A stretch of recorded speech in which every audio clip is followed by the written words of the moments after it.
खुला था, लॉक नहीं लगा सकती थी मैं। जैसे ही उसने दरवाज़ा खोला, लॉक लगाया, वो दरिंदा इंसान, मैंने शोर डाला, मैंने बोला दरवाज़ा खोलो। तुम दरवाज़ा क्यों बंद कर रहे हो? कह रहे मैंने तुमसे कुछ बात करनी। मैंने बोला ऐसे ही बात करो, दरवाज़ा खोल के बात करो।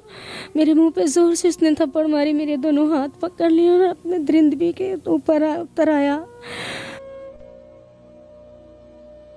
तारा बिना कपड़े के मेरी तस्वीरें बनाता रहा। मुझे बोला किसी को बताओगी तो मैं ये सब कुछ वायरल कर दूंगा, तुझे बदनाम कर दूंगा मैं। वो उसके सामने बैठ के हंस रहा है। मैं मजबूर बेसहारा कुछ ना कर सकी। मैंने बोला मैडम रूबी मैंने इसको सज़ा दे रही। कह रही कोई ज़रूरत नहीं सज़ा देने की, चुप करके सुलह कर ले, वो जो कह रहा है उसकी बात मान ले। अगर तू नहीं मानेगी मैं तुझे अंदर कर दूंगी। मैंने बोला मेरा क्या कसूर है, तू मुझे अंदर करोगी? नहीं, मैडम रूबी क्या औरत ही है या कोई मर्द है, ये बताएं। औरत है और सुन रहे हैं नाज़रीन, औरत है वो, और उन्होंने इनको क्या जवाब दिया है।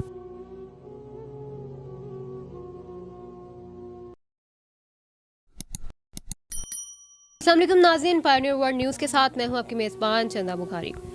नाज़रीन, जैसा कि आप सबको पता है कि पाकिस्तान में कानून और इंसाफ ये किस हद तक किसको कितना मिलता है। मेरे साथ शुबाना मौजूद हैं जिनके साथ पिछले साल 5वें महीने ज़्यादती होती है, और वो ज़्यादती कौन करता है? इनका अपना ही रिश्तेदार, दूर का रिश्तेदार, जो कि इनके साथ शादी करने वाला होता है। लेकिन एक दिन क्या होता है, 5वें महीने पिछले साल वो इनके घर पे आता है। वो और इनके भाई दोनों जाते हैं मजलिस सुनने के लिए। मजलिस सुनने के लिए दोनों गए होते हैं। पीछे शुबाना और इनका ये छोटा बेटा घर पे मौजूद होते हैं। वो मुजरिम, बल्कि मैं उसे दरिंदा बोलूँगी नाज़रीन, उसे दरिंदा ही बोलना चाहिए, जानवर बोलना चाहिए।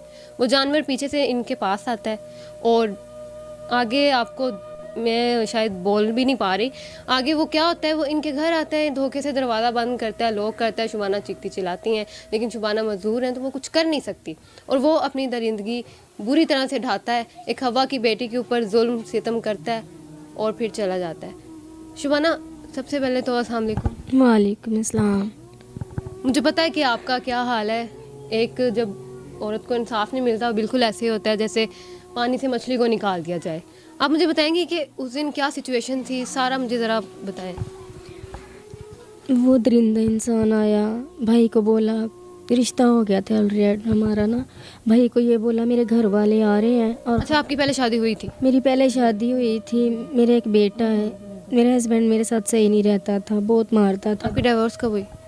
हो गए तकरीबन 1 साल हो गया है। 1 साल हो गया डिवोर्स हुई को। तो वो भी बहुत दरिंदा इंसान था, मारता था, भीख मांगने पे मजबूर करता था, ना मैं करती थी मुझे बहुत मारता था। फिर डिवोर्स हो गया हमारा। तो इस बंदे से, ये बंदा नहीं ये जानवर है, इस जानवर से रिश्ता अगर तय हुआ ही हुआ है तो वो बाहर की कंट्री से था। जैसे वो बाहर से आया, भाई को कॉल की मैं आ रहा हूँ, मेरे घर वाले भी आ रहे हैं और हमने रिश्ता करके इसका निकाह करके हमने इसको साथ लेके जाना है और इसका इलाज करवाना है। भाई ने बोला ठीक है, अपनी फैमिली का वाले कोई भी बुला लो और ख़ुद भी आ जाओ, निकाह करके ले जाना आप। जैसे वो आया, शाम का टाइम था, भाई मजलिस सुनने जाता है। तो भाई आपका रिश्ता हो चुका था उस वक्त? हाँ जी, रिश्ता हो चुका था, खाली निकाह करने आना था उन घर वालों ने। तो भाई मजलिस सुनने जाता था। भाई ने बोला उस दिन वो सिर्फ मिलने के लिए वैसे ही आया था? घर वाले भी आ रहे थे, उसके घर वाले भी आ रहे थे, निकाह करना था। तो भाई के साथ मजलिस सुनने, भाई ने बोला मेरी बहन अकेली है, आप चलो मेरे साथ मजलिस सुनने। वो दोनों मजलिस सुनने चले गए। मैं और मेरा बेटा इसी कमरे में बेड पे सो रहे थे। जैसे भाई को बोला मुझे वाशरूम आया, वाशरूम करने के बहाने से वो घर आया, जानवर इंसान। दरवाज़ा खुला था, लॉक नहीं लगा सकती थी मैं। जैसे उसने दरवाज़ा खोला, लॉक लगाया, वो दरिंदा इंसान, मैंने शोर डाला, मैंने बोला दरवाज़ा खोलो।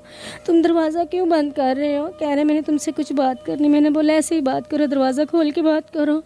मेरे मुंह पे ज़ोर से उसने थप्पड़ मारी, मेरे दोनों हाथ पकड़ लिए और अपने दरिंदगी के ऊपर उतर आया। मुझे जानवरों की तरह नोचा उसने, बहुत बुरा सलूक किया, मेरी इज्जत के साथ खेलता रहा। और मेरे बेटे ने शोर डाला, उसको भी मारा और उसका भी मुंह लाल हो गया। मेरा बेटा खामोश हो गया, सहम गया, डर गया, क्योंकि वो उसको मार ही ना डालता। मैं खुद डर गई सी कहीं मेरे बेटे को ना मार डाले। ये बिना कपड़े के मेरी वीडियो बनाता रहा, बिना कपड़े के मेरी तस्वीरें बनाता रहा। मुझे बोला किसी को बताओगी तो मैं ये सब कुछ वायरल कर दूंगा, तुझे बदनाम कर दूंगा मैं अपने आप को ना बचा सकी, ना मैं अपने बेटे को बचा सकी। बहुत दरिंदे इंसान ने जुल्म किया है मुझ पे, मुझे हक नहीं मिला, ना ही इंसाफ मिला है मुझे। आप हौसला रखें। अच्छा मुझे ये बताएं कि आपने पुलिस से कब कांटेक्ट किया? पुलिस से मैंने एक माह के बाद, मुझे डर लगता था कि मेरी वीडियो ना फेंक दे। एक दिन मुझे उसने माह के बाद मैंने कॉल की, मैंने बोला तू बहुत बगैरत इंसान निकला है, तूने सही नहीं किया, मेरी वीडियो तस्वीरें जो भी वो डिलीट कर दे। कह रहा है जा जो करना ही कर ले, मैं तस्वीरें तेरियां सुटनियां ने, हुन जो मर्जी कर ली। मैंने बोला ठीक है मैं भी कानून का सहारा लूँगी। कह रहा जा जो तेरा कानून करता तू करके दिखा, मुझे पकड़ के दिखा। मैंने कानून का सहारा लिया, शेरा कोर्ट में गई, पर्चा करवाया, इकबाल टाउन पे चला गया मेरा, मून मार्केट में इकबाल टाउन थाना है वहाँ पे। मैडम रूबी सीरत उसके पास मेरा केस चला गया। वो मुझे कहती रही है पैसे दे। क्या नाम बताया आपने? मैडम रूबी सीरत उसका नाम है, रूबी सीरत। मुझे कहती रही मुझे पैसे दो, पैसों की लालचियत थी वो बहुत ज़्यादा ही। जब मैं जाती थी थाने, अपने इंचार्ज थी वो? इंचार्ज थी मेरे केस की। मुझे कहती थी पैसे दो, मैंने रेट मारनी है, ऐसे है वो है। अगर 6 महीने के बाद रेट मारने जा ही रहे थे, मेरे भाई को बुलाया, मेरे भाई का नाम अमीन है, अमीन जी आप आ जाए, हमने रेट मारने जाना। भाई गया, भाई के पास पैसे ना थे, उसको बेइज्जत करके गाड़ी से उतार दिया गया क्योंकि उसके पास पैसे नहीं थे। कह रही तेरी रोटी ऐसी ठेका चुकी है, चल नीचे उतर। मेरे पैसे दोगे तो हम रेट, हाँ पैसे देगो रेट मारेंगे। मगर फिर मैं रोने लगी, मैंने बोला ये सरकार ने ऐसा थोड़ी ना लिखा, जो मजबूर गरीब मजदूर है नहीं दे सकता तो आपका तो फ़र्ज़ है। फिर वो रेट मार के आए, पकड़ा गया। 2 दिन के बाद मुझे बताया, मुझे थाने बुलाया गया। मैं थाने गई, वो ऐसे जैसे एक अफसर हो, मुजरम ना हो, ऐसे उसकी मैडम रूबी के सामने। अच्छा मतलब इंचार्ज जो है केस की, उनके सामने वो मुजरिम बैठा हुआ है। नाज़रीन ये कितनी, आप क्या मैं इसको बोलूँ, अब पाकिस्तान के कानून को बंदा क्या कह सकता है। उसके बाद वो उसके सामने बैठ के हंस रहा है। मैं मजबूर बेसहारा कुछ ना कर सकी। मैंने बोला मैडम रूबी मैंने इसको सज़ा दे रही। कह रही कोई ज़रूरत नहीं सज़ा देने की, चुप करके सुलह कर ले, वो जो कह रहा है उसकी बात मान ले, अगर तू नहीं मानेगी मैं तुझे अंदर कर दूंगी। मैंने बोला मेरा क्या कसूर है, तू मुझे अंदर करोगी? नहीं, मैडम रूबी क्या औरत ही है या कोई मर्द है, ये बताएं। औरत है, और सुन रहे नाज़रीन, औरत है वो, और उन्होंने इनको क्या जवाब दिया है? तो मैंने बोला मैं ऐसा कुछ नहीं करूँगी, मुझे यकीन नहीं है क्योंकि पहली दफ़ा बहुत गलत करके गया, मुझे यकीन नहीं है उस पर। कह रही तू यकीन कर, मैं तेरा निकाह करवाऊँगी और तू स्टाम्प बनवा ले, सब कुछ कर ले, नहीं तो वरना तू पछताएगी, तुझे भी अंदर कर दूँ। केस की इंचार्ज है, उन्होंने एक दफ़ा भी ये नहीं कहा कि आपको इंसाफ दिलवाऊंगी, उन्होंने यही कहा जी निकाह कर लो, ये दफ़ा करो। एक दफ़ा नहीं बोला उसने, बस यही बोला दफ़ा कर दो, क्योंकि वो पैसों से बिक चुकी थी। मेरे सामने उन्होंने 30,000 लिया था, इसलिए वो बिक चुकी थी। 30,000 एक, तो वो कह रहे थे हमने 50,000 और देना है इनको। मेरे बयान करवा लें अदालत में जाके। मैडम रूबी खुद मेरे साथ गई है, कह रही जज साहब इसने शादी करनी है। और मुझे भी बोला गया तो ऐसे ही बोलना जज को। मैंने जज साहब को बोला, वो मुझसे शादी कर रहा है, स्टाम्प करके दे रहा, मैं केस वापस ले रही हूँ। मेरे बयान हो गए हैं। जैसे ये जो स्टाम्प आप कह रही हैं हो गया था? जी हाँ, वो स्टाम्प हो गया था। ये कब हुआ? उसी टाइम अदालत में हुआ, पहले स्टाम्प हुआ फिर निकाह हुआ, वो बयान दिए थे मैंने। इसके बाद क्या होता है? आप बयान देती हैं, इसके बाद? बयान दे दिए मैंने। जैसे वो अदालत से हम बाहर निकले, मैं तो वो वकील साहब के दरवाजे के अगर आगे चेयर खड़ी थी मेरी, वहाँ पे मैं बैठी रही। वो मुजरम लेके निकली है मैडम रूबी, अपनी गाड़ी में बिठाया है, साथ उसके जो उनसे रिश्तेदार थे, उसका बाप, सबको। ऐसे वो निकली जैसे एक बंदा चोरी करके नहीं भागता, वैसे निकली। मैंने भाई को बोला वो देखो किधर गए हैं, मगर मुझे नहीं पता था, हमें नज़र तक नहीं आए। मैंने उस दिन के बाद आपका उनसे कॉन्टैक्ट हुआ?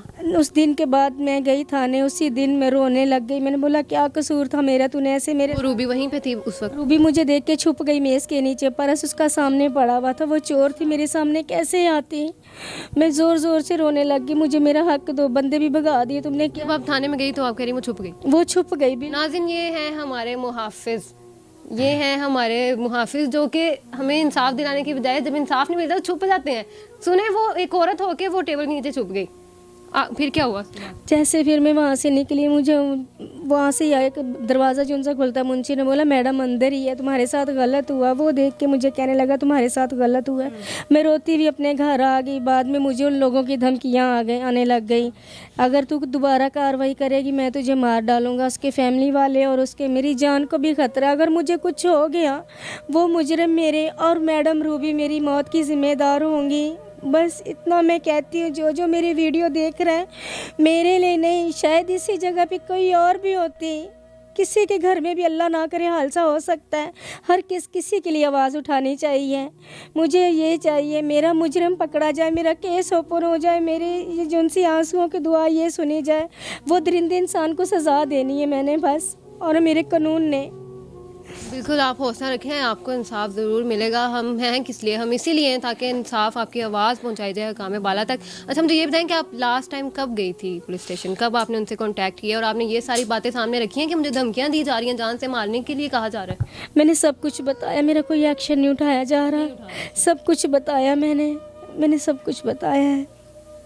कुछ नहीं आगे से जवाब आ कोई जवाब नहीं आ रहा, कुछ नहीं कह रहे हैं अब बैठ जाओ घर, हम क्या करें, ऐसे मुझे कहते हैं ये बैठ कहा जा रहा है आपको? घर बैठ जाओ, हम क्या करें, मैं घर नहीं बैठूंगी, मुझे इंसाफ चाहिए, बस मैं मीडिया तक आ गई हूँ, मुझे अब यकीन है मुझे इंसाफ मिलेगा। जी तो नाज़रीन आपने शुबाना की सारी बातें सुनी और मैं सिर्फ हकाम बाला से जो हमारे आला अफसरान हैं, हमारे जो मुहाफिज़ हैं स्पेशली, उनके सामने मैं हाथ जोड़ के, देखें मैंने हाथ जोड़े हुए हैं, कह रही हूँ आपसे कि मैं भी आपकी बेटी हूँ, ये भी पूरे पाकिस्तान की बेटी हैं, खुदारा इन्हें इंसाफ दिलाया जाए। मैं लास्ट बार भी यही कह रही हूँ कि इन्हें इंसाफ दिलाया जाए, इंसाफ दिलाया जाए, इंसाफ दिलाया जाए। अपनी मेज़बान चंदा बुखारी को दीजिए इजाज़त और देखते रहिए पायोनियर वर्ल्ड न्यूज़।